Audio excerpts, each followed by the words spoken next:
Depreciation में जो आपके पास टॉपिक है वो कुछ इस तरह है। सबसे पहले concept of depreciation, depreciation concept क्या है, उसकी डेफिनेशन, मेथड ऑफ डेप्रिसिएशन यानी कौन कौन से मेथड डेप्रिसिएशन में अडॉप्ट किया जाए, cost distribution.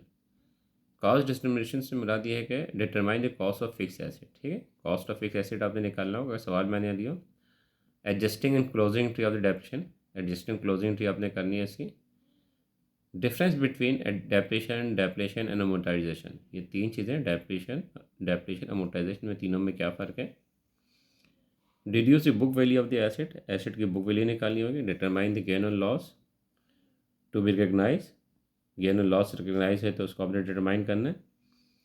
Determine the gain और loss is not to be recognise, अगर गेन और लॉस रिकग्नाइज नहीं करे तो उसको क्या तरीक़ेकार होगा।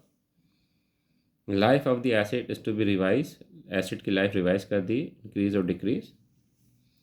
Capital and revenue expenditure, show the asset and allowance for depreciation in ledger balance sheet, आपने बताना है कि शो करना है अलाउंस फॉर डेप्रिसिएशन को लेजर के अंदर और बैलेंस शीट के अंदर। डिड्यू द डेप्रिसिएशन रेट निकालना है under straight line method and diminishing balance method. अगर आपको परसेंटेज नहीं दी गई है, अगर आपको परसेंटेज नहीं दी गई है तो आपने परसेंटेज लगा, रेट मीन्स परसेंटेज।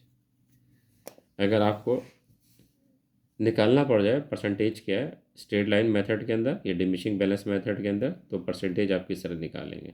ठीक है, ये आपका सिलेबस है।